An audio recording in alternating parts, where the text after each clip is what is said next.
Okay, welcome to the first Diaspora Camp Google Plus Hangout. This Hangout is in recognition of Africa Day, and the topic for discussion is youth and agriculture in Africa. So my name is Jemila Abdulai, and I'm part of the Barcamp Diaspora group. And what we're going to be doing today is listening to an awesome panel of individuals who have a lot of experience in the agriculture sector and who are young people as well. So I'm going to let them introduce themselves. We'll start with Walali Senyo, and then we'll work our way through. Hi, thanks, Jemila.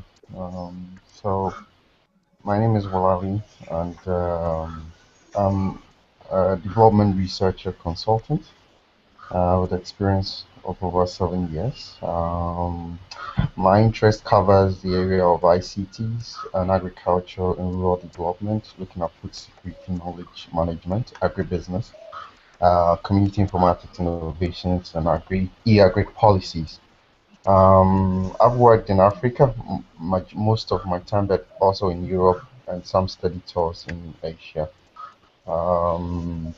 My background, as in my high school, I did agriculture. University, I also did agriculture, majored economics, and my master's program I did in ICTs for development. I currently work with Farmerline, startup which helps smallholder farmers to get access to improved information as a business director of business development. Yeah. So I guess in short, this is who I am. I'm also passionate about social issues, and stuff like that. Yeah.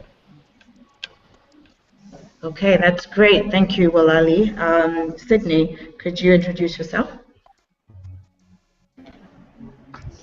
Okay, I'm Sydney Roxon. Am I on? Yes, you are. We can hear you. Okay. Yeah, I'm a biochemist. I did BSc in biochemistry at KNUST. Now I'm an entrepreneur, and I'm the CEO of the Rock Group of companies, which comprises of a distribution line and the production line. With the distributions, I deal with Blue Skies Product Ghana Limited. They deal with mostly fruits, and I also produce detergents for domestic and industrial use, and I produce fresh yogurt too. So that's it. Okay, thank you, Sydney. And I think this is going to be very interesting to hear from a young entrepreneur in agric. Edison, hi, could you introduce yourself?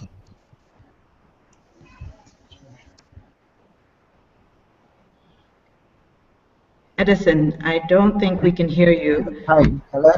Can you hear me? Yes, we can hear you now. Hello? Okay, yeah, hi, my name is Edison. I work with AgriPro. We work with young people. We have clubs in universities, and the idea is to encourage young people to embrace agriculture from seed to market. And so we take them through the process of how to farm, how to source for market, and they actually learn practically how to do that. We also connect farmers to markets, and we organize physical markets for farmers, local markets, and mostly Europe as well. I'm also a partner for Fresh to You. It's a fresh fruits and vegetables delivery company in Accra. So we provide fruits and vegetables to people's homes. Finally, I'm also the West African director for YALDA. YALDA is Youth Alliance for Leadership and Development in Africa. It was formed in Harvard University in 2004, and the idea is to encourage young people to dream and create ideas and help get professionals to help them assist in including their ideas into implementation. And together we think that way Africa will be transformed. Yeah, that's me basically. Okay, thank you. I'm sure we'll be getting some good insights from you with regards to both your physical and virtual experience with agriculture. I'm going to skip over Kirstie for now. She is my co-moderator, and she will introduce herself. But let's move on for now to David. Yes. Hi. Hello. Am I online? Hi. Yes, we can hear you. Okay. I am David Aduama. I work with Isoko.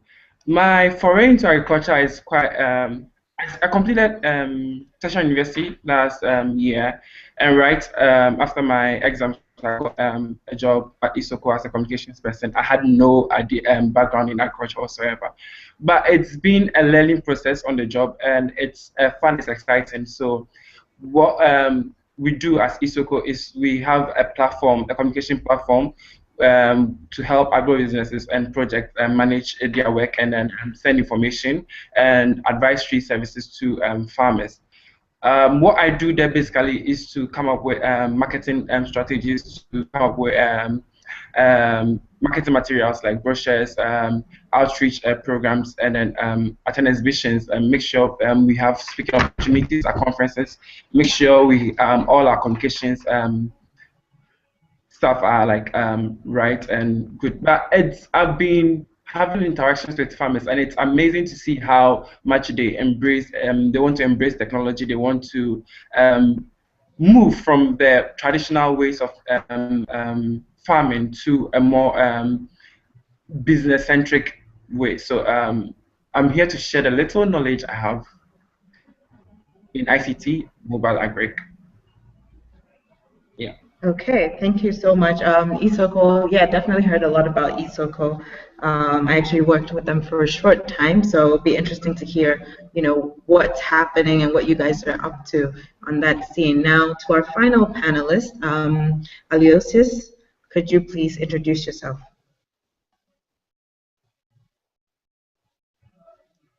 I think you might be muted.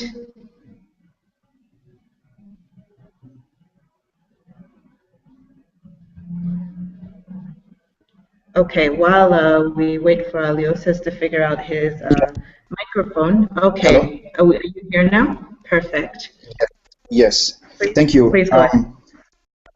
Yes, my name is Aloysius. I'm the CEO and co-founder of Farmerline, a company based in Ghana here, focused on helping farmers to produce high quality food and sell more food.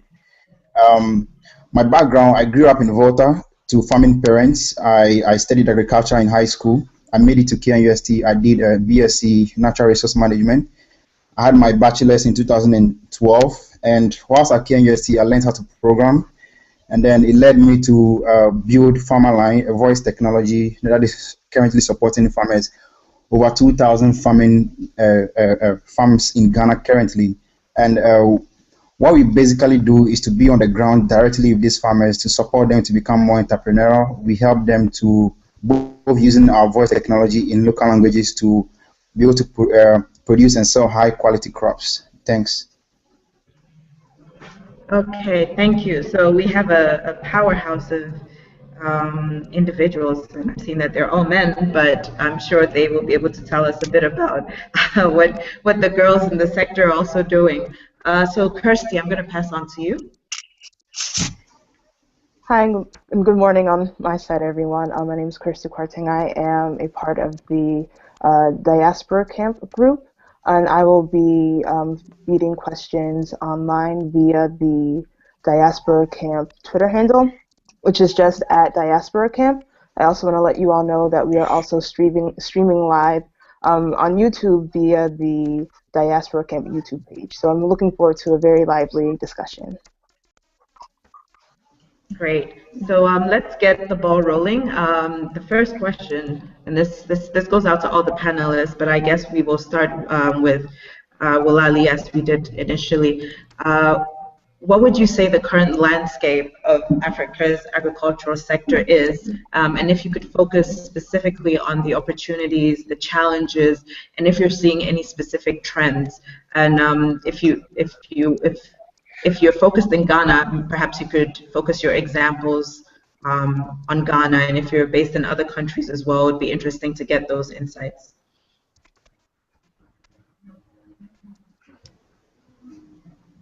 So Wolali, you can start off. You can start us off. Okay, thank you very much, Jemila. So, what's the landscape of agriculture in Africa? We know by the estimates of the World Food Organization that I mean, the world population by 2050 is estimated at 9.1 billion, and out of that, approximately 500 million of such are smallholder farmers.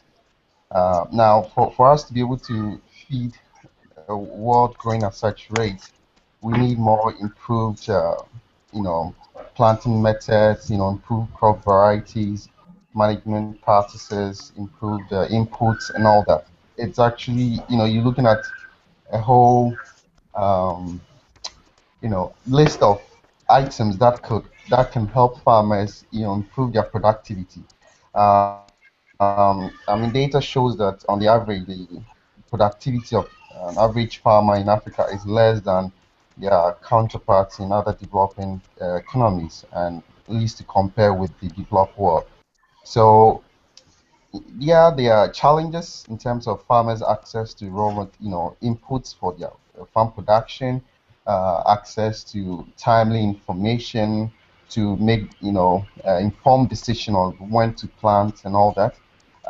That also presents opportunity, and I think one of such is what Farmer Line, which we do, comes into play, where we've identified a limitation in literacy, and our solution tries to bridge that gap, because you do not want to you want to reach farmers with information that is timely, that requires least processing for them to make sense of it. They get it, they understand, because it is in their own form.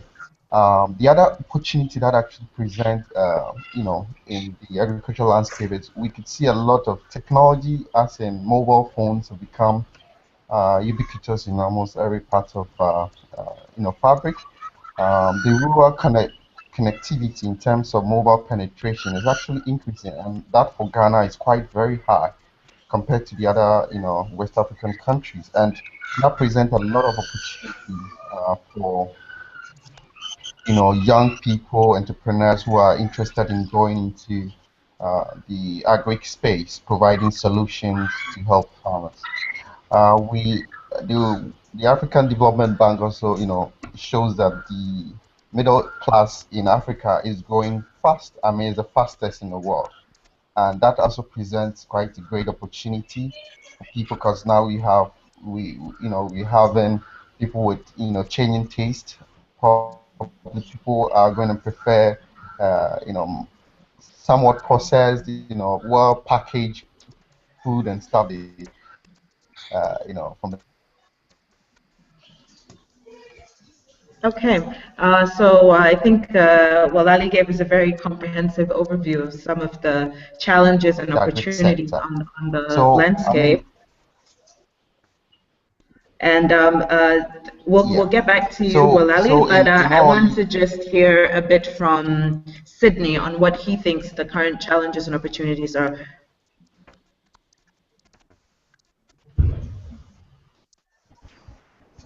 Hello. Hi, we can Hello. hear you. Please go on. Okay. When I look at the agricultural sector, in connection I deal in, I can really see that we have a lot of challenges ahead of us, because anytime I go into the market, I actually see most fruit drinks and other finished products are mostly imported, and it's actually rather unfortunate. We don't have enough processing companies, so we are faced with a lot of spoilage when we have bumper harvest. And when you go into the market, the most famous food drinks like Don Simon and the others are imported from foreign countries. The one that I do, and that's Blue Skies Fruit Juice, is even actually owned by a Brit. So without that, I could really see that um, the pineapple business in where I live around in Sound, which is a pineapple producing area. They wouldn't have actually gotten a way out for their pineapples, because had it not been Blue Skies being the main company that buys from the farmers, they would have just sold them on the market, and the excesses would actually go waste. So I can say that for us to the way forward should be that we should have more processing companies that will deal with some of our fruits, because we have very good land down here in Africa, and we almost export everything raw and get a cheaper price for it. So if we would concentrate more on processing companies and reduce our imports on some of these finished fruit products, would actually have a headway in the agri sector. Okay, thank you, Sydney. So you bring up the other side of it, which is with regards to agriculture and the global market, and how are we making those linkages? Because we do produce primarily primary products, and in order to be able to meet the demands or be able to benefit from it, we do need to make those linkages. I just want to recognize Acheampong, who's just joined us. We will let you introduce yourself when you're answering your question, but for now, let's move on to Edison.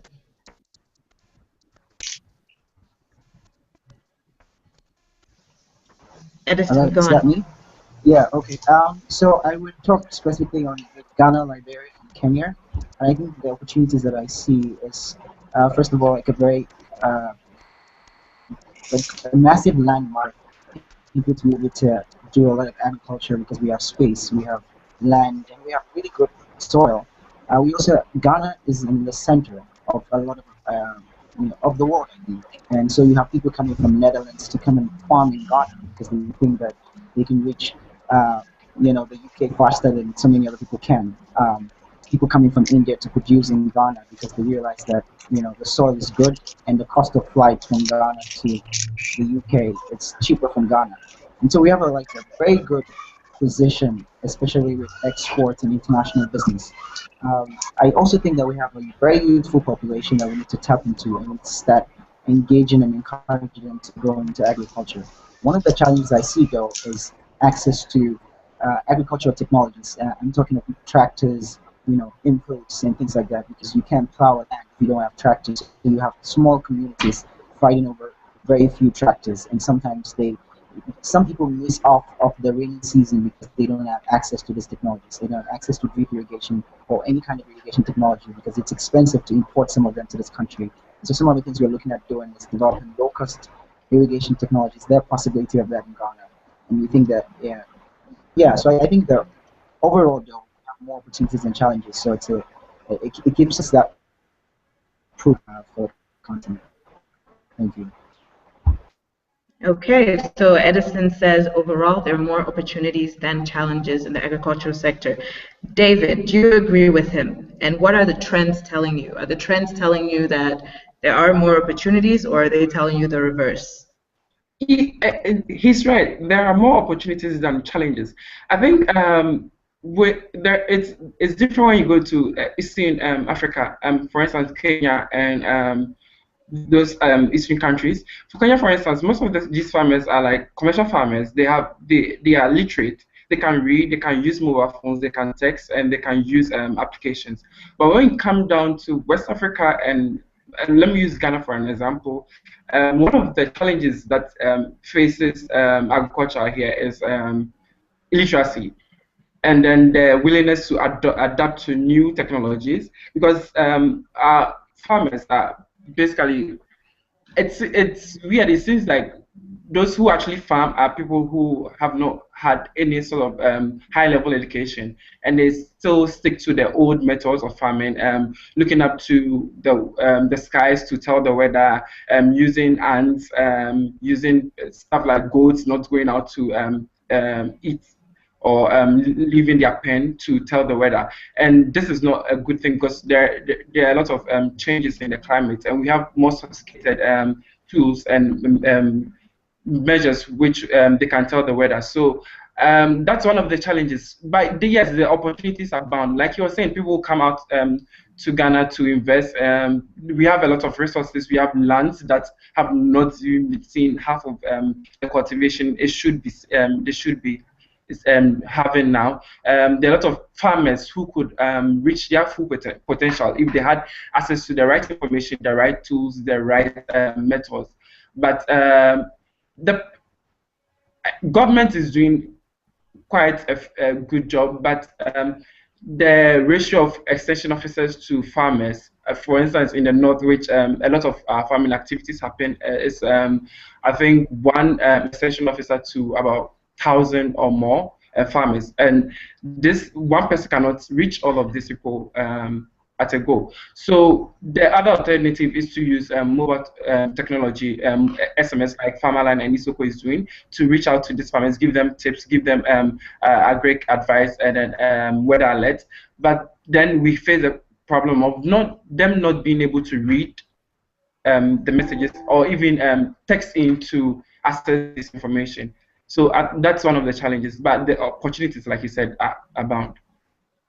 Okay, thank you so much. And I think you bring up the question of human resource. And even if it's a lot of primary sector activity, at the end of the day, we still have a situation where, at least in Ghana and other African countries, where it's still very labor-driven versus technology-driven. And I'm sure we'll get to the question of how can ICT help make agriculture more productive. Aliosis, do you want to chime in? Is there anything that the other panelists haven't covered with regards to opportunities, challenges, and trends?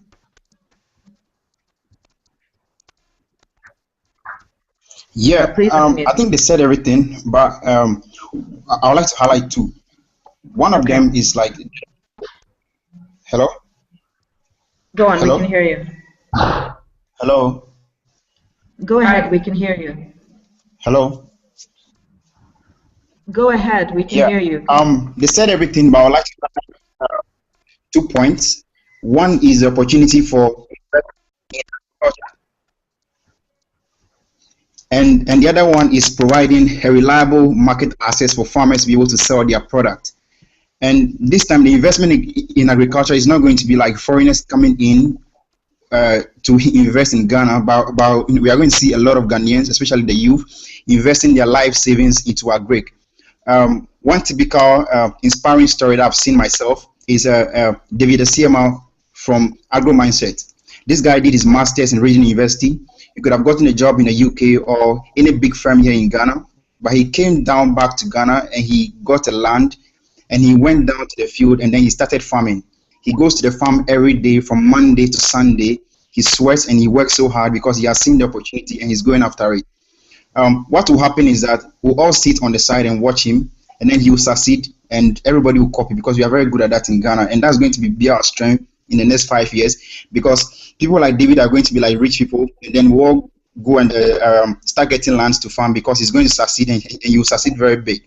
One big opportunity is also helping farmers to be able to sell their product, giving them a reliable market access, giving the farmers assurance that if they're able to produce their fish or maybe their soybean, there's a market whereby they can be able to sell fairly and get a good price so that they can be able to support their kids in school and also invest in the next farming cycle.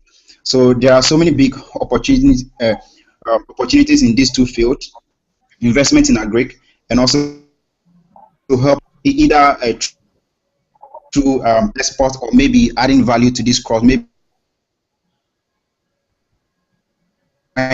we are going to be seeing a lot of like Nestle companies coming out of Ghana.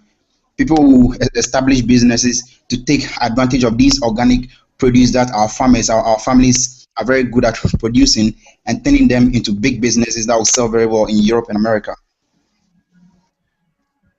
Okay, I think that was a very inspiring piece about the young man who, after finishing university, just decided to go and farm. So we have two new panelists who joined us since we did the introductions. I'm going to let them introduce themselves, and I'm actually going to ask you to address a different question.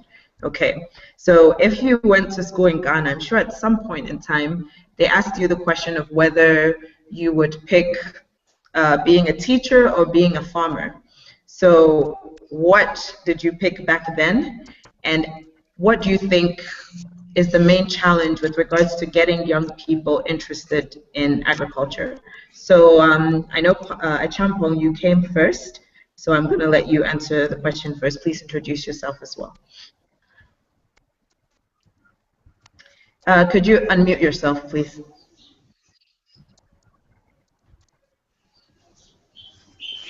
Thank you very much, Jemila.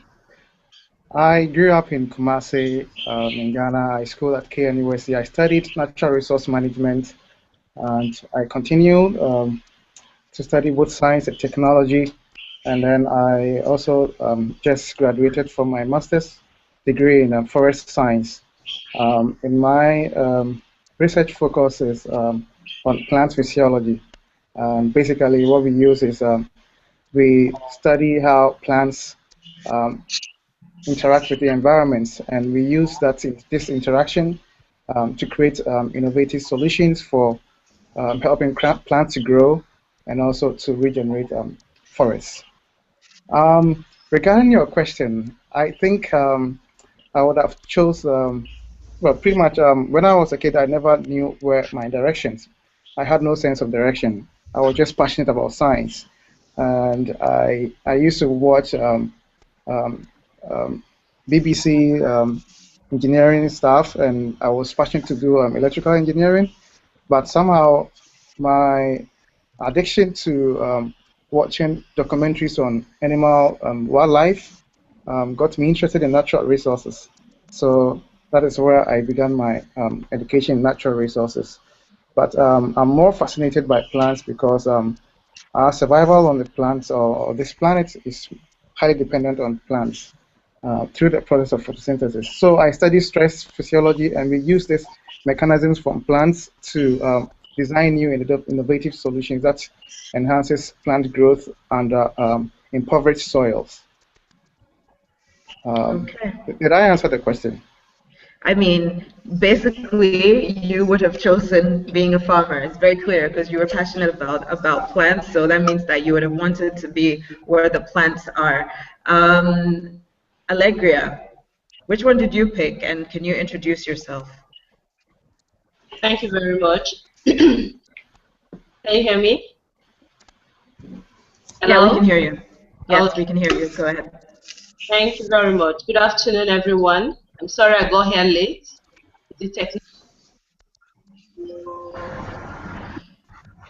Anyway, I chose to be a teacher.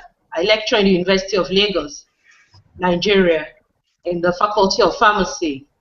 I did my first degree is in botany, my second degree, my master's in pharmacognosy, and PhD in pharmacognosy, trying to see how I can develop plants used as food and as medicines, because I fear that they are in danger because of the multiple uses.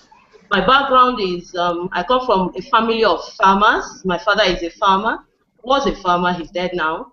And ours is a very large family, 8 children. And we used to go to the farms with parents. And I found out that I found it very fulfilling. It was tasking during the holidays. Instead of watching movies, to be going to the farm. But my dad made it pleasant by adding some, nice touch to the farming expeditions. So I got to know about farming from my family. And I went ahead and served at the International Institute of Tropical Agriculture, which was where I was introduced to technology in farming, and I was bowled over because I saw that one can do so much if one has the right technology. So I am teaching now young people in a way to encourage, to motivate more young people to get into farming. One does not have to be in agriculture to be a farmer. I'm in pharmacy, and I'm working on conserving plants that are used as medicines and as drugs. So one can do this from many angles. Thank you. Okay, I think the key thing that I'm taking away from this is one does not have to be in agriculture to be a farmer or to be influencing that sector. And that is a perfect segue to our next question, which is, can you guys tell us about how you are influencing the sector? Because I know we heard about Farmerline, we heard about Isoko, and then we heard about AgriPro from Edison. So if you could just tell us specifically, like, how are you yourself working to address some of the challenges that you outlined earlier? So I'm going to start with Walali again.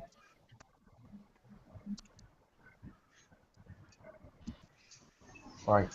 So at Farmerline, like my colleague mentioned, Aloysius, it's what we try to do is to help farmers, get access to timely information, also market to their produce. One, we want to improve their productivity in such a way that they're able to sell their produce and get money to take care of their dependents. In doing so, we identify the challenges with existing technologies such as SMS, and also we also looked at what can we do to make our adoption of, you know, these technology much simpler and much easier for farmers. And what we realize is voice has been with us for, God knows when. We communicate in our own dialect. We understand. You don't need any much, processing to understand what you can take in. And so that actually fueled us up, encouraged us to develop voice solution for our farmers. So now what we provide to our farmers that we're working with is content in their local language. So on best farm practice, weather alerts, market access information in their own local language. And this is changing their lives tremendously as compared to previously when they might have to, depend on extension agent. And as David mentioned, the ratio is really, really low, and it's difficult trying to use that traditional approach to get information or to get improved farm practices to our local farmers. And so that is what at Farmerline we're doing, and it's really been an exciting journey. We're learning a lot. We know this is just the beginning of greater things coming. Okay, thank you so much, Walali, for sharing. Edison, would you like to share a bit? I know you guys have an event coming up in 2 days, right? So tell us a bit about what you've been doing and this specific event, what you're trying to do. Okay, so I'll start with the event. So the event is the Ghana National Youth Agri Fair. It was organized in collaboration with Ghana Center of Entrepreneurship, IDEG, the Ministry of Foreign Affairs, the Ministry of Youth and Sports, and the Ministry of Agri. And the idea for that is to bring young people together to discuss whether the problems with young people engaging or get in agriculture, and to also together to show the solutions that they have to other people, to just understand what are the solutions out there and how can they tap into that. For the things we've been doing markets, farmers with organic, so they came from different communities, and we showcased them in Accra. And a lot of people came to buy their products. And the idea is to, in the near future, to do that from time to time, so farmers will be sure that at least they have a local market that they can actually sell their products in. We also have this market once a week at Kaya Energy, close to the U.S. Embassy in Accra. And so we sell strictly organic, fresh fruits and vegetables for people. In the university level, we have clubs in universities, University of Ghana, KNUST, currently Cottonton University in Liberia, and USIU in Nairobi. And the idea is we want to make agriculture very entertaining, very exciting, because one of the things that I find very challenging was I find agriculture very boring, and I didn't see, there was no clear-cut marks. Tell me if I'm going to go into agriculture, what does that look like? How much do I get? So we want to provide these clubs for university students, and so that they find it's very easy for them to embrace agriculture, because we tell them the facts. We say, hey, this is what you need to do to get this. And finally, we have a 20-acre farm, which we are using as demonstration. And if we succeed in farming and successfully doing this 20-acre farm, it would be like a model to which we would turn into like a franchise system where every farmer, every young person can tap into this, and we can give 1 acre per farmer, and then teach them how to go through the whole process of sustainable best farm practices. They can watch videos, they can learn by doing. We feel like some of these things, if we do it very well, if we succeed, because we can't say that we're successful yet, but if it's one of the for actively involving young people in agriculture, basically. Thank you so much. So you heard it from Edison. They're having an event on Monday. So please reach out to him. I think his Twitter handle is @BuzzEdison, and ask him about that event and how you can contribute to making agriculture sexy in Ghana.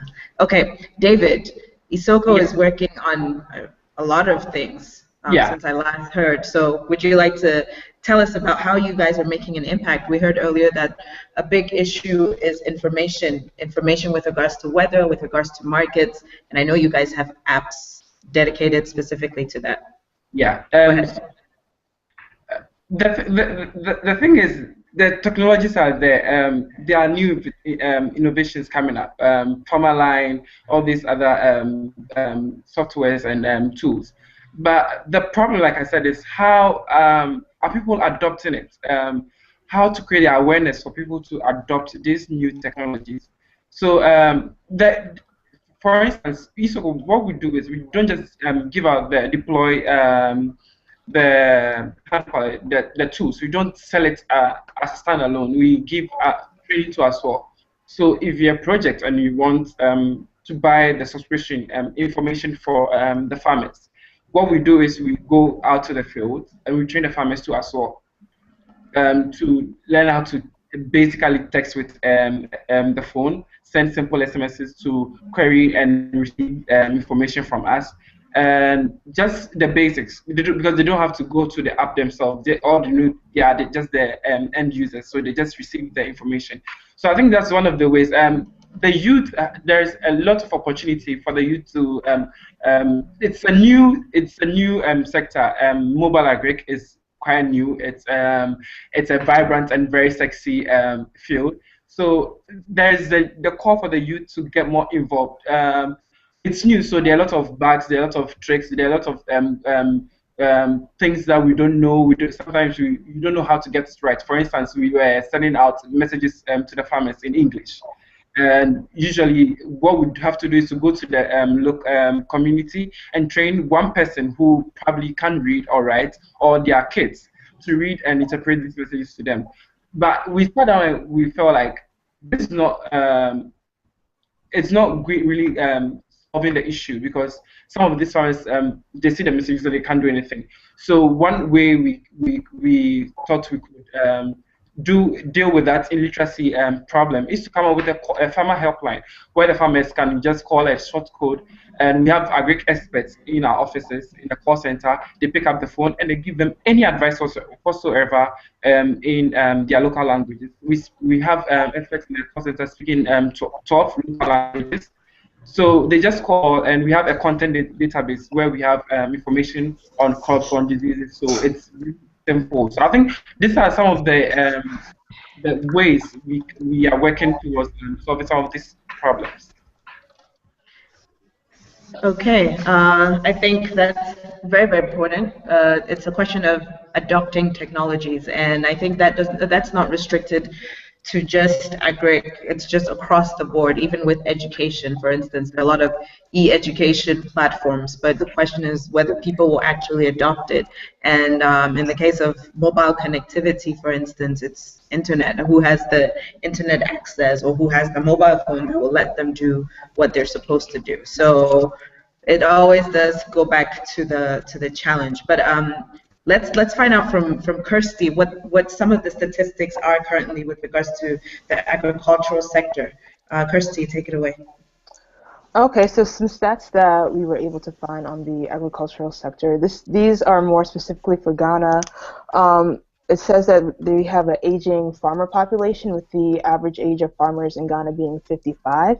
Additionally, agriculture is the highest contributor to Ghana's GDP. It brings in, and it provides employment for a majority, about 80% of Ghana's population, and that's according to the Ministry of Youth and Sports in 2010.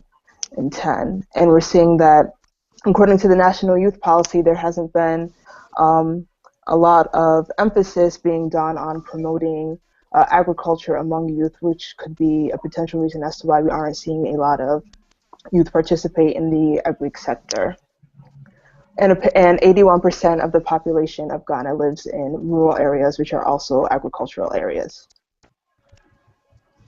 Wow, so I mean, those statistics tell a totally different story from the question of what are the opportunities, because the Asian population is that's the same population that ICT adoption tends to be very, very slow.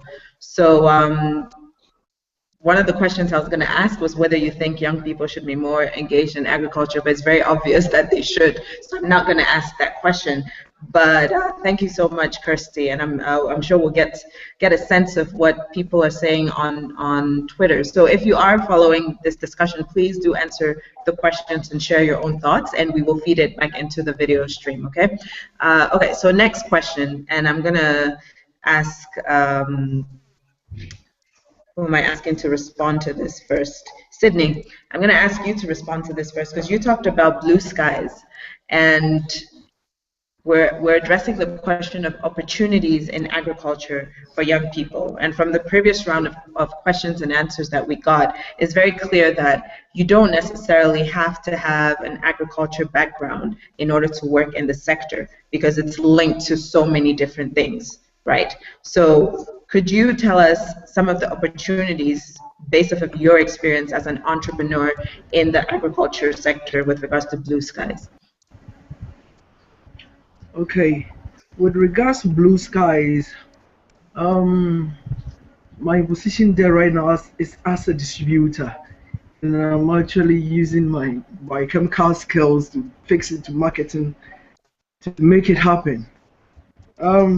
With blue skies, actually, I use my biochemical skills in this way. I actually know more about what you get when you take in more fruits and vegetables. So I actually have to educate my market on what they will get as a result of taking in fresh fruits and fresh fruit juices. So actually, it's very helpful, and I'm able to do the marketing very well as a biochemist, even though I'm not an agricultural-based student. I'm able to do well. So that's it. Okay, so as we were saying, you don't have to have an agric background in order to make an impact in the sector. Acheampong, do you want to give us some insights? What words of advice do you have for young Africans who are considering the agricultural sector? And what do you think are if you could tell them about 2 sectors or areas that have a lot of opportunities, what would you say? Could you please unmute yourself?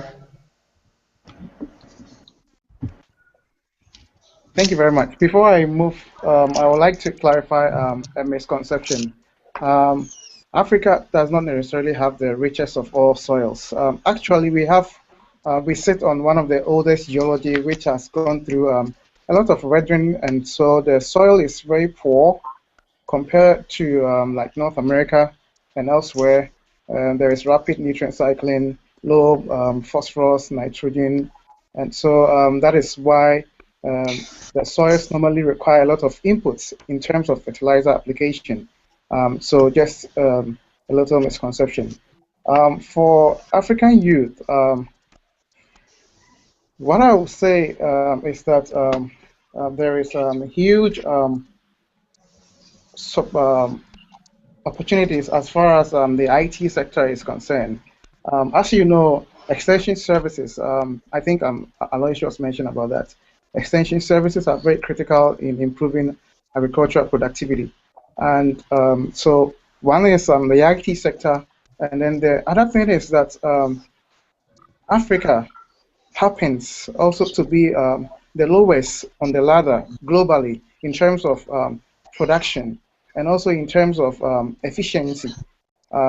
We tend to use more lands, area per hectare, than and then in comparison to other places, especially in the US and Canada, where they use small landscape to produce a lot.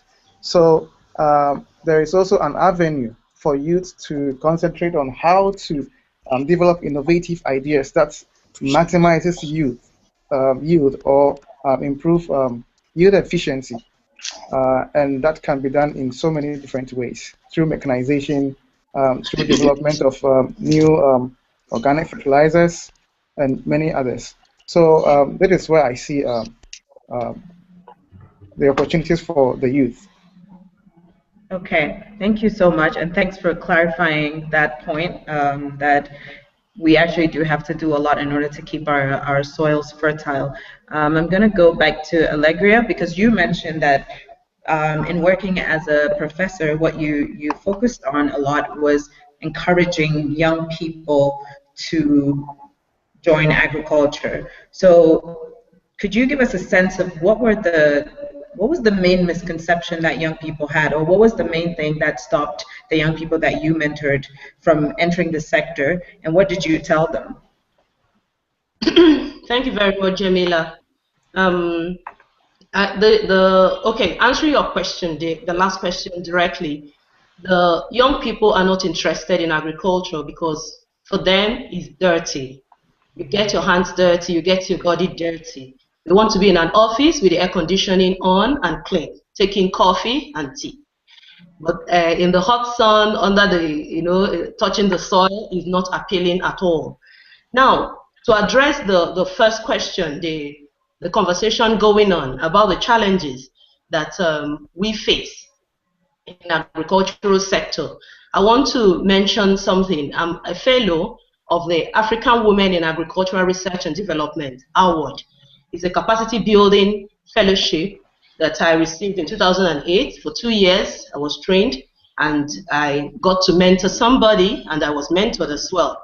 And it's fantastic because the truth is that there are so many women involved in agriculture, and they are sort of silent. No, we don't talk much about them because of the gender gap, the same as the youth gap. The challenges that the youth face is similar to what the women face. So this fellowship, the award fellowship, is to facilitate, to make it possible for women scientists in agricultural research to be trained in writing good proposals for grants, on leadership skills, on mentoring potentials, and then so that they'll be able to mentor other people. Because we know that in Africa, women contribute a lot to agriculture, if not more than men. In Nigeria, case in point, Kirstie was talking about statistics. The statistics of Ghana compared to Nigeria is very similar because agriculture provides 70% of employment in Nigeria and contributes 40% to the GDP. And surprisingly, farmers find it very difficult to get loans to be able to improve in their work. This is information from the Minister of Agriculture for Agriculture and Rural Development. And I don't know if you are aware, we have a very dynamic minister right now, Dr. Acheampong that is doing a lot of work because he has coined an adage that has made it very attractive for young people to come to agriculture. So he's telling them, and he's telling everyone who cares to listen, that agriculture is the new oil. So one can make a lot of money through agriculture, even much more than one can make from oil. Because when you consider the pollution that one gets from that, then one sees that agriculture is actually more fulfilling and more environmental friendly.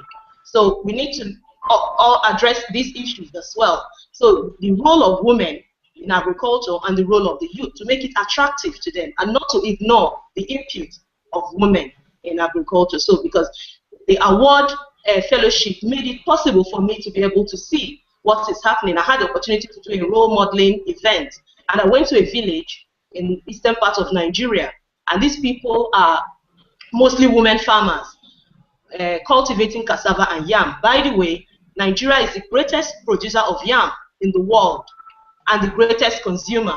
We don't export as much at all. In fact, Ghana exports more than Nigeria and we produce more than them. So there are so many things, there are so many issues that need to be addressed. Truly, the future is very bright. Anyway, back to my role modeling experience. I met these ladies and they plant cassava year in, year out their soil is quite good because they have alluvial from the river Niger overflowing their soil, and they don't need to put fertilizer, but they have problem of weed because as it's very fertile, the weed also grows very fast, so they have to put herbicides. So I encourage them. I had discussions with them, and also they have problems of middlemen. They can't take their produce to the nearest town, which is Onitsha. So they had these middlemen come into the village and price down their products because they couldn't carry their things out. These people come with trucks and buy it at next to nothing. So I encourage them to talk to the governor to have the road built so that they'll be able to take their produce to the towns. They were able to do that in a year or two. The road was built, and they can take their things to the town. But then another calamity. There was erosion, there was flooding. So I was able to get some hybrid. Acheampong was talking about using a lot of land and getting very little. It's because we're not using hybrid species of the products, the crops that we're planting here, at least in this side of the world. So I took some for them through my role modeling contacts from IITA, and they had this hybrid species of cassava that they planted, and when the flood came 2-3 years afterwards, it washed away everything. So when I went back to check again to do a kind of monitoring and evaluation work, I found out that those things were lost, and the women back to square one. They were as poor as they were before. So these are some of the challenges, these are some of the issues. But in Nigeria, I think things are looking good because people are sitting up and listening, because we have an agri-economist as the Minister for Agriculture and Rural Development. Thank you. Wow, I mean, I'm glad that we have a woman on the panel to highlight some of these challenges, because you're right, it really is a big challenge, and I think part of it comes back to education, because there are very few women who want to go into sciences, and so if you have very few women going into the sciences in the first place, then it does mean that ultimately they would have less of a chance to go into the agric sciences down the line. That said, women do form the majority of agric workers. I think in Ghana, over 60% of the population, and this stat has not changed since at least 5 years, I would say, 5 to 10 years. About 60% of the population does work in agriculture, but agriculture contributes, I think, 1/3 to national GDP, and it's reducing. Right now, the sector that contributes the most to GDP generally is the services sector. So the issue of information, education, and focusing on the vulnerable groups, or the groups that are more integrated, is definitely important. So thanks for highlighting that. Aloysius, I'm going to come back to you, because I think she made another very interesting point about the Nigeria's agriculture minister, who said that agric is the new oil. And that's a very simple sentence, less than 10 words, but apparently it's having massive impact. So the messaging around agriculture is also very, very important. You work with Farmerline, and you reach out to farmers and communities that focus on agricultural activities. How do you shape your messaging? Or maybe the more general question here is, how are we branding agriculture? Can you touch a bit on that? Please unmute yourself. Agric currently is okay. Yeah, go on. We can you hear me? Yeah. Mm-hmm. Hello? Go ahead. We can hear you. Yeah. Agric currently is just the gateway to Agric is just a gateway to all the opportunities that would, that exist with these farmers. All of a sudden, the whole world is, how can we connect the rest of the world online? How can we connect the 2/3 of the world that is currently offline online? And one critical thing is that most of these people are farmers. And these guys are not just farmers, they have a whole life, which means that they have an interest in entertainment, they have an interest in health, they have an interest in education. So if someone is able to learn a lot about these farmers and help them to be able to help them to be more successful, these people are going to position themselves to be like, the next billionaires. Why do I say that? All these multinationals like Facebook, Google, all of a sudden want to come to Africa. And whilst they are preparing to come here, they are willing to work with people on the ground. And you and I have a very big chance. the youth especially, the youth that are educated and know how to use a computer. We have a chance to build businesses that people like Facebook will buy, or we have a chance to learn more about these farmers so that when Facebook or Google comes to Ghana or maybe Africa, we will position ourselves to take up high level positions in these organizations. So I think Agric is just the beginning of the greater things to come, and I think more people should care about Agric right now. If you're a developer, if you're a teacher, if you are a banker, if you really care and learn about farmers right now, you have to learn about what makes a farmer in the village buy something, like, what value are they looking for? And these are the kind of answers that like big companies like Microsoft and Google will be looking for. And we need the help of you and I to do that. So, so my point is that Agric is just a beginning, and it will lead to many other things. And I agree with the statement that the minister in Nigeria made, that Agric is bigger than oil. Okay, thank you so much for sharing on that. I want to just share a little bit, because I'm currently in Rwanda, and there are two things I want to share.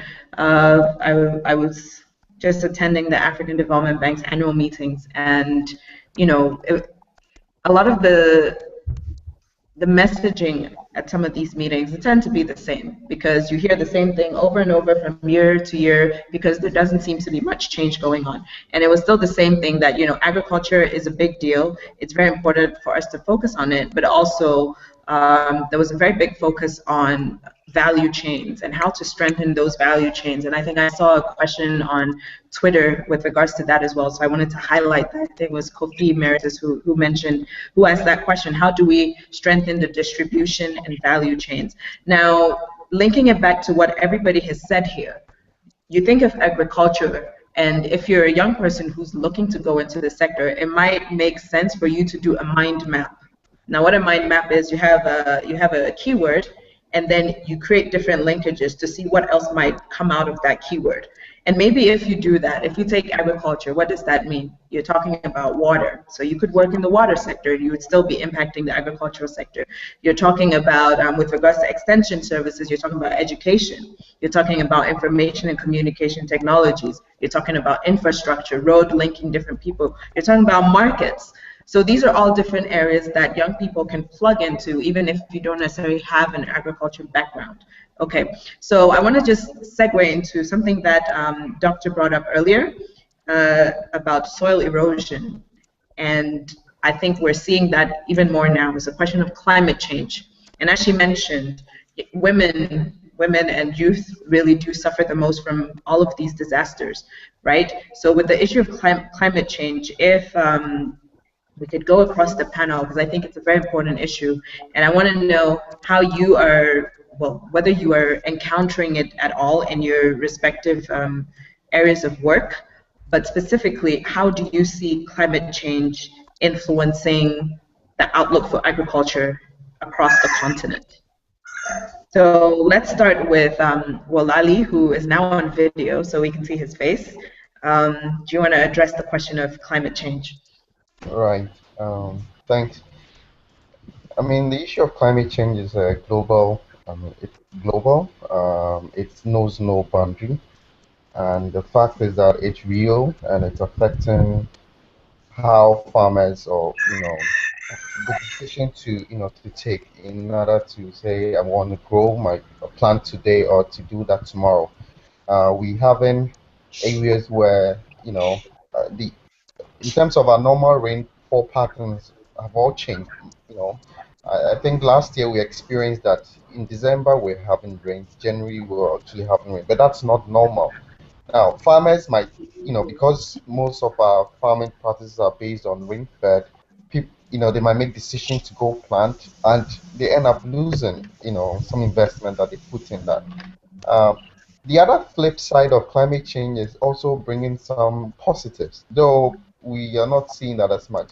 There are areas now that are opening up to other forms of cultivation. There are some parts of the world that now you're able to grow certain types of crop which initially couldn't grow. We need to look at both cases, but overall we see the on the greater part it has more negatives as in changing the way, the cropping pattern. We are having more incidents of diseases and pests. Things that we used to not be common are now very common in terms of diseases, attacking crops and stuff. And that's a lot of cost to an average farmer, a smallholder, who wants to, go into it as a business, and that is a difficult challenge for him or her. Just to chip in a bit on what the youth can also do in terms of seeing agriculture. I think oftentimes we see agriculture to mean farming, just taking the whole, let's say, doing cultivation, but it goes beyond it. You mentioned value chain. I mean, pineapple, for example. I mean, not just production of pineapple. Can you look at the other chain of it, looking at processing? Can we look at adding some value to it? There is this, in Ghana, currently we have Coco King, who is making such marvelous, and that is also in agriculture. That's agriculture, adding value to what traditionally we do. We buy cocoa from the, corner streets, and it's in a calabash or it's wrapped in polythene. Now it's being packaged neatly, and who says a middle income guy would not want to grab that? And that is value, and that's where the bucks are. So we should really think broadly. It's not just farm, but we should add value. And we've been at this for ages now, exporting our raw beans to the international world and not getting much value for it. So, yeah. Okay, thank you. Sydney, climate change. Any thoughts on that?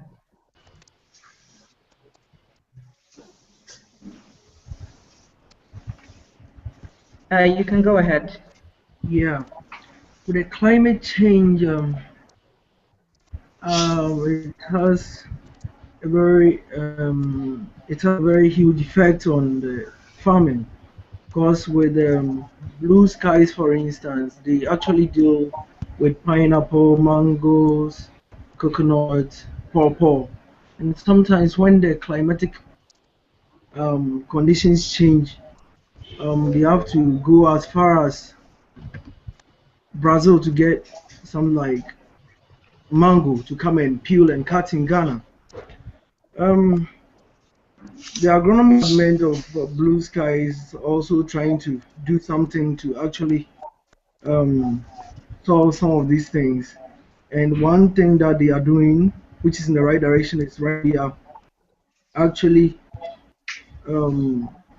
they built a compost site where they actually mix the peels of the fruits that they test with organic manure, that's cow dung and other poultry droppings, and use it to actually do organic manure so that the farmers can use it to produce organic fruits. And when the soil becomes fertile, little or the climate has a little effect on that, because with the soil being very good, a little bit of water would actually make the pineapple and the other fruits grow. But if the soil is very poor, even though sometimes the climate is okay, it might not do well. So that's a little bit about climate change. Okay, thank you for that information. I think we're going to try to move things a little faster because we are running a bit out of time. So the next question, and I think I'm going to choose two people randomly to answer this question. So this is a very heavy question. And the question is, where do you see Africa's agriculture sector in the next 5 to 10 years? So I think I'm going to go with Acheampong and Alegria. And please keep your answers to 1 minute so that we can try to get everyone responding. Okay, thank you very much. Agriculture in 5-10 years. There seems to be a continuous growth of agriculture.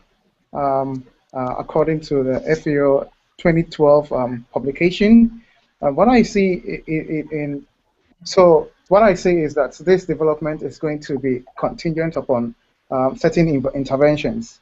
One of these interventions will depend on innovative solutions that are able to adapt to climate scenarios.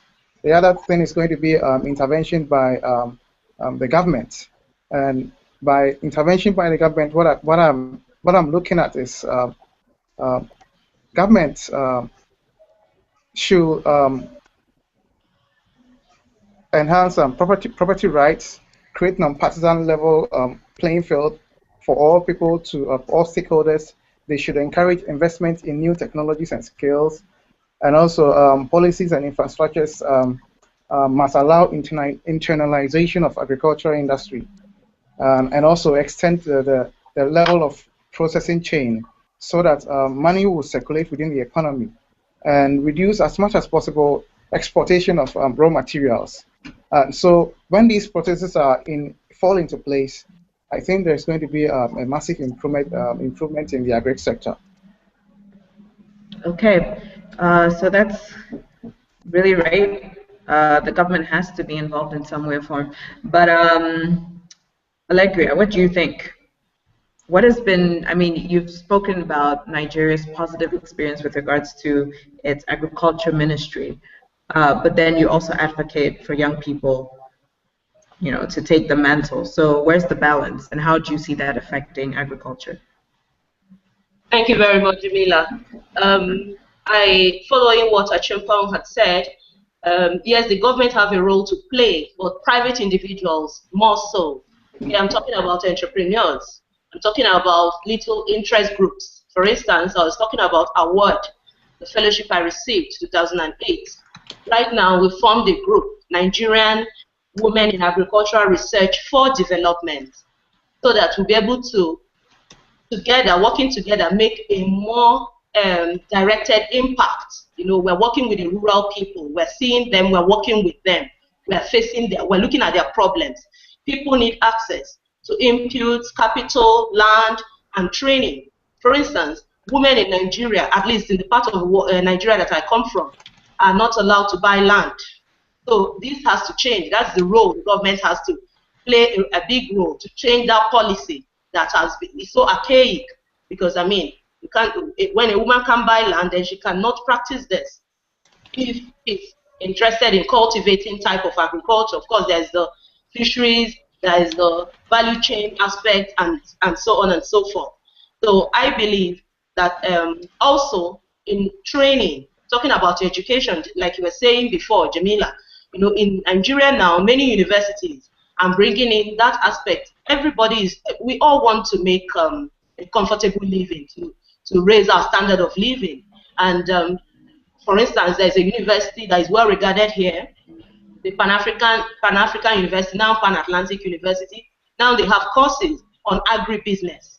So people are looking at agriculture as a money-making venture, not just subsistence farming, just for the farmer and his family. We're talking about something that can help the whole country and the whole world, essentially. So looking at it like this, having entrepreneurs interested in this, working from this, going from the grassroots, the rural people, that are actually the people working, making life easier, making their work easier, so that their produce can get to the towns and they will get money for their work, then one will be able to see that we'll have a greater impact eventually. And then one can then see that in 5-10 years' time, Africa will be a force to be reckoned with.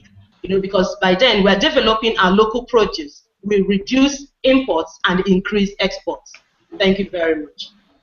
Thank you very, very much. And we didn't talk too much about the economic element, but as you can tell, even though African countries Africa is the breadbasket of the world, meaning we are heavily agriculture or primary sector based, we also are net food importers, which does not make sense. There's a big contradiction there. We produce the food, but then we import more food than we even produce, yes, which is just crazy. So the economic element is definitely very important. I just want to read one tweet that just came onto the scene, and then I'll pass on to Kirstie to give us an overview of what people online are saying. And this is from Nina Odro, who is based in DC, and she runs the the blog African Development Jobs. And she says, youth interested in policy can consider policy areas like land rights. Improving land rights for women in agriculture is important. And that was a big theme 2 days ago at the gender panel during the ADB meetings. It was the question of legal rights for women.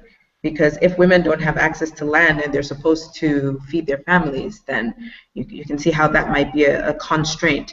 So Kirstie, do you want to share about how someone close to you has been contributing or helping with agriculture before we move on to the social media update? Yes, so my mother studied agriculture at the University of Cape Coast, and then from there she went on to Finland to study more agriculture. And when she came to the United States, she built a florist business using the agricultural skills that she had initially learned at the University of Cape Coast. So growing up, I remember, you know, watching her. I would be in the flower shop with her, watching her use the knowledge and skills that she gained from her training in agriculture on the continent. So I just felt that, you know, since this is, you know, diaspora camp, we're talking about agriculture on the continent, but it's also very relevant in the diaspora for people who have studied agriculture. But as we've also heard, you don't have to be an agriculturalist to make an impact in the agriculture sector. So I just want to read some comments and also give a few questions that people have been asking from social media.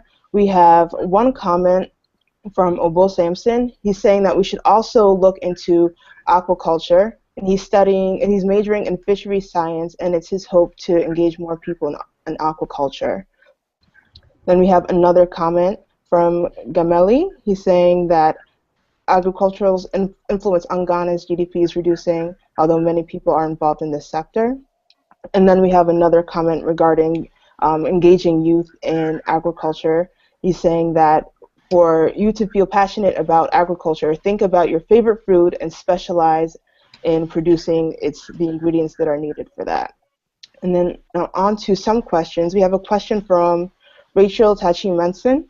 She is asking, how can we ensure through policy that Ghanaians reap the benefits of changes and growth in agriculture today?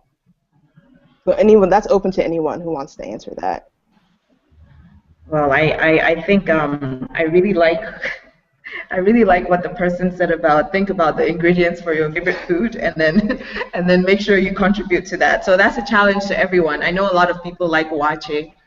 So how are you contributing to making sure that wache moves from being just in Ghana to being all over the world? The question that Rachel poses is right in line with one that I had up here. So I'll just generalize it a bit so that besides policies, how do you think the general landscape of Africa's agriculture, or should I say Ghana, since Ghana and Nigeria, since we see that seems to be the demographic on the panel, how do you think policies, programs, and innovations, that's ICT related stuff, can help change the landscape of Africa's agriculture sector? I'm going to push this question directly to Isoko. David, do you want to start us off with a response on that? When there are policies in place, like we're talking about legal rights for women, when there are innovations, they are new. For instance, when we were discussing the climate issue, climate change does not have any serious effect if we have a way to counter it. And currently, there are lots of ways you can counter climate change. There are sophisticated irrigation methods now. We have sophisticated methods of really telling the weather, so people will not need to basically fret about climate change and climate issue. So if all these processes are put in place and they are adopted by by Ghanaians, by Nigerians, I think the fact that Africa is going to feed the world population and reach its its full potential in terms of agriculture in the next 5 or 10 years would become a reality instead of a dream that we are chasing. Thank you so much, David. Let's see. Maybe I can touch on something here with regards to the policies. just to bring a bit of an economic background to it. So we know that Africa is heavily agriculture, primary sector based. And at the World Trade Organization level, that's at the international global trading system level, there were a series of negotiations, right, which were supposed to help with regards to trade between countries. And there was one session, which was the Doha round, which was focused on agriculture. It was focused specifically on developing countries. And basically what developing countries were asking for were saying, you know what, we should be able to keep our border tariffs on agricultural products so that we can benefit from them, and so that we're not flooded by the agricultural products coming in from other countries. Now this session ended up with no agreement, right? And yet this is the most important element for developing countries, agriculture. Fast forward to today, this was about, I think it's about 10 years ago or something of the sort. Fast forward to today, and what we're seeing now is a push for GMOs, which are genetically modified organisms, and they tend to be used a lot in the agriculture sector. I know that's going to be a contentious issue, so I'm not putting it to the whole panel, otherwise we're never going to leave here. But I think we really, in our various respects, we really do need to do more research on the question of GMOs and think not just how is it going to increase food production, but how is it going to affect health? How's it going to affect people's physique? How's it going to affect eating habits and food habits? How's it going to affect the entire ecosystem, right? And finally, how is it going to affect the question of intellectual property rights? So that's just something with regards to policy, which is probably going to have a big impact on agriculture in African countries over the next 5 to 10 years. Now, to do a quick wrap up, let's end on a more positive note, a more optimistic note. If each of you could share with us one thing that young Africans who want to follow in your footsteps, because you guys have taken the lead on this and are involved in the agriculture sector. If there's one thing that you would tell a young African who wants to be in the agriculture sector and who is having some doubts, what would you tell him or her? So Walali, I know you've turned off your video, but we're still coming back to you. Could you share with us, please?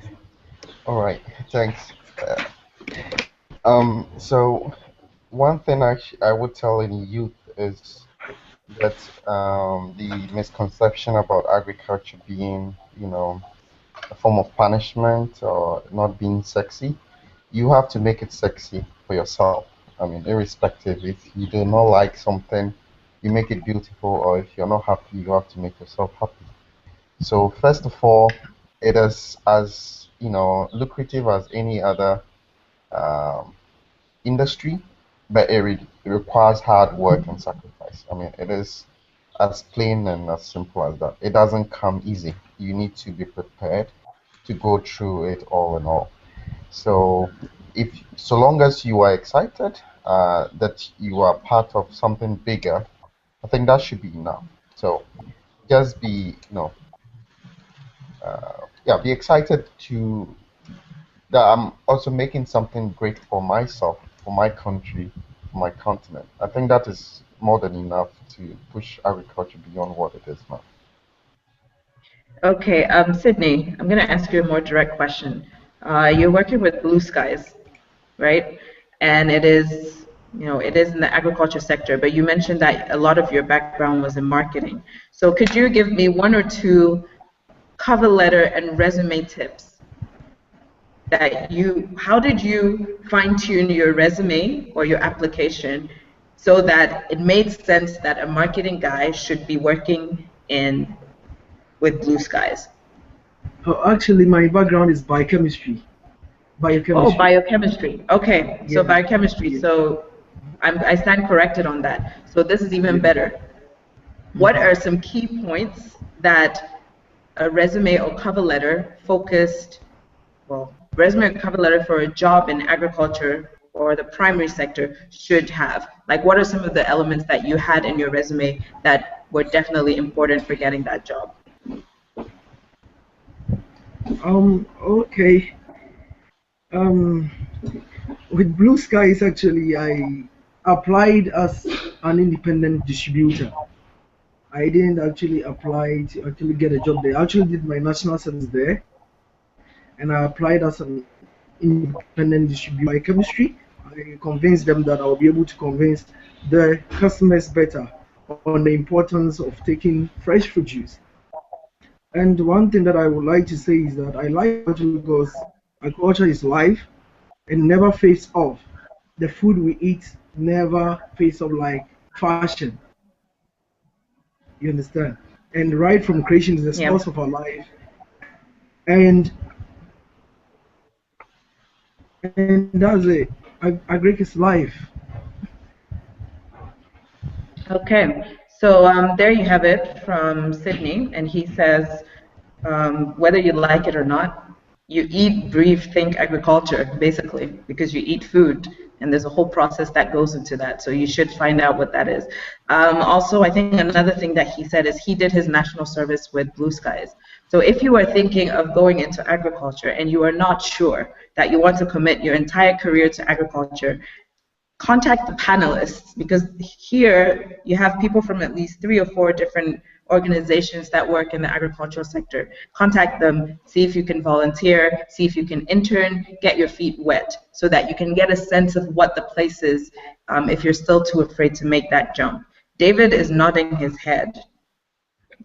Please share some wisdom. Share some wisdom with African youth about getting into agriculture. Yeah, I think I love the word Walali was using, make agriculture sexy. Actually, for all my marketing materials or anything I push out of Isoko, the question I ask myself at the end of the day is this thing I'm pushing out sexy? Like, that's like one of the key words in our office. Like, it should be sexy. It should be it should be sexy. Agriculture is it's tricky, it's sexy, it is vibrant, it is entertaining. You would enjoy it if you actually have your heart's in the right place. For the youth thinking about going into agriculture, I think one thing they should think about is to see it as a business, not as a hobby. Once you start at it thinking business-wise, you put everything in place. You think about proposals, you think about getting the right finances, you think about getting the right business plan to so that at the end of the day, you know, this is a business. This is not just a hobby. So you don't want to lose when you are attempting to build a business. You want to gain profit, and once you do that, at the end of the day, you make profit, and then you feed the whole country as in the long run. So and yes, there are a lot of opportunities. Isoko, we are looking for interns. You could come by. We have openings for software developers, business advisors. People would go. If you have agriculture background, you can come and volunteer in our call center. Experience advising these farmers in their local languages. The more local languages you speak, the better. If you speak French too, that's a plus because you get to talk to our partners in different parts of the country. So yeah, feel free to hit us up. And also one last thing before I sign off, we'll be having an agric showcase in June where we bring together all the mobile agric sector together in our office. So if anyone I know Aloysius and Farmerline will be there because they were there last year. We'll be happy to join us and as we brainstorm and share our lessons and challenges so far. Yeah. Thank you so much. So quick wrap up of what he said, because I think there are some very, very good things in there. So contact Isoko for internships, jobs, to get your feet wet. Contact David. I mean, just say that you listen to the session and you're interested, and I'm sure he'll give you some pointers. Second thing is the Emma Greg show, which is in when, June or July? June, I think 30th. I have the tentative date as 30th. So 30th. Okay, so basically follow David for some Isoko updates that might interest you. Okay. Okay, let's move on to Allegria.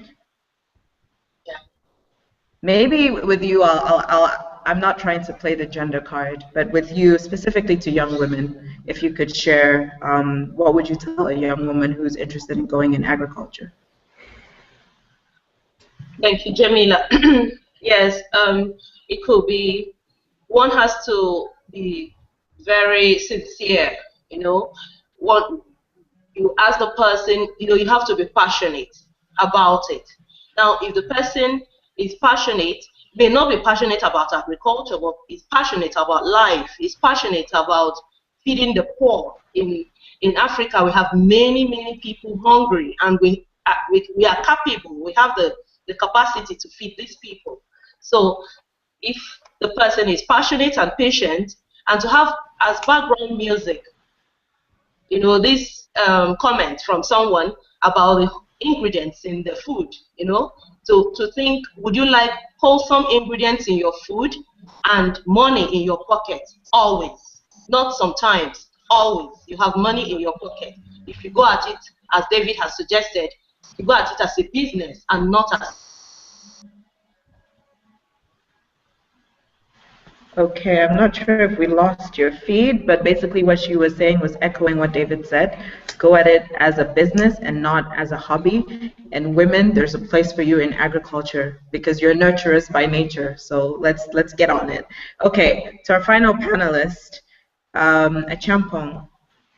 I have a different question for you because we didn't really cover that, and I think it's important for us to cover it. Can you give a sense of, with regards to education, right? What kind of courses should people who want to, you know, come into agriculture with a strong foundation academically, what should they be focusing on? Like, what are some of the courses that you think are very important for getting a good understanding of agriculture?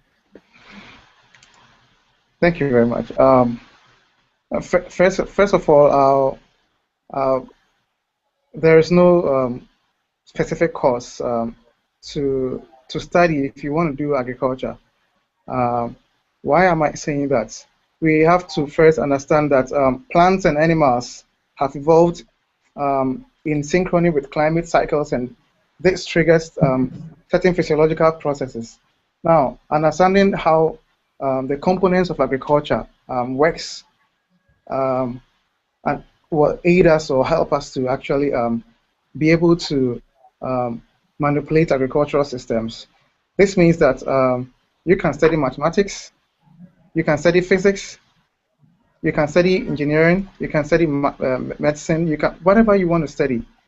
There is always an application in agriculture. Let me give you an example. For instance, for a young person who wants to invest in agriculture, who wants to think big, who wants to be rich, who wants to be wealthy, or who wants to serve mankind, you see problems differently because problems create businesses. No one will pay for something that is not a problem. I'll only pay when there's for a solution, right? So problems become what? Businesses of opportunities. Now look at something like climate change. We are all crying about climate change. Of course, Africa and the Middle East, Australia are more of like at risk towards climate change. But I see climate change as an opportunity. Why? So my lab invented what we call the biostimulant. Biostimulant actually on a normal soil doesn't perform much as a fertilizer, but in an extreme condition, you know, it actually outperforms a genetically engineered crop and even fertilizer. You see, so this is an innovation, right? And this innovation is going to make it possible for problems that we cannot control, you know, turn into what? A benefit. So looking at drought, for instance, that is a major setback for crop production in the entire world. And being in the tropics, we face a lot of drought issues. So how do we solve this? Now, the big picture is that by solving droughts or by creating interventions today that solve drought issues, actually, we are not just solving problems in Africa. We are going to be solving problems in the entire world. Why? Because it has been projected or predicted that in several decades, drought is going to be what a major global problem. So investing today in a small problem in your region might actually even help you to be a global giant. So this is how I want the youth to see it. You don't have to be an agriculturist. You can be whatever you want to be. But when you want to make a contribution, being a business or whatever, look at the big picture. What do people want? Every human being eats, right? So actually, agric is I would say is a multi-billion-dollar industry. So you can learn whatever you want, and whatever you want, whatever you learn it very well and be unique in that field, and that field will actually contribute uniquely to the agric sector and makes you unique, because there are some things agronomists will never see, but probably a physicist will see it differently, a mathematician sees things differently, and a biologist sees things differently, and that is what brings innovation. Wow, that's a very powerful end to the panel discussion. I just want to share David's email address with anyone who wants to find out about internships or the MAgric showcase that ISOCO will be holding next month. So his email is David, as in David and Goliath, at isoko.com. ISOCO is ESOKO.com. Okay? Final word from me. I think there was one time this was in 2008, I think, I had written a blog post which was actually entitled How to Make Agriculture Sexy in Africa. And it was for Farmers Day, I think. And after that blog post, I got invited to join a conference call with some people in the US government and with some people with Peace Corps. And the focus was on agriculture. Now, why am I saying this? I had a very general background in agriculture based off of studies and based off of my impressions of it, but I put those thoughts out there. And as a result of that, I was able to participate in something that eventually led to a project or a series of projects focused on agriculture. So by virtue of the fact that you eat food, by virtue of the fact that you are African, by virtue of the fact that you live and breathe air, and all of that stuff, you do have something to contribute, and agriculture does concern you, whether or not you want to accept that or not. So this is just to encourage you, whatever job you do or whatever area of society you're in, maybe after this discussion, just take a moment and think about, how does what I do apply to agriculture, or how does agriculture apply to what I do? And you might be very interesting to see what kind of connections and linkages there might be. And then who knows, let's keep the discussion going, and who knows what might come up. So handing over to my co-moderator. Hi everyone, just want to say thank you to our wonderful and very, very knowledgeable panelists. We thank you for taking time out of your schedules to share your information with everyone. I know I've learned a lot, and I'm sure everyone that is watching has also learned a lot. I also want to thank everyone who is watching via YouTube or watching on our Google Plus page. Thank you for joining us this morning or afternoon, depending where in the world you are. Also, thank you to everyone who tweeted and commented on social media. And don't forget that you can follow us at Diaspora Camp if you want more information on agriculture and other things that are related to the continent and also to the diaspora. Also want to give a very huge thank you and shout out to the entire Diaspora Camp team for working to make this event possible. And the recording of this hangout should be available shortly after we finish. So thank you to everyone. We hope you all enjoyed yourselves. We hope everyone learned a lot. Thank you. Thank you. Thank you very much.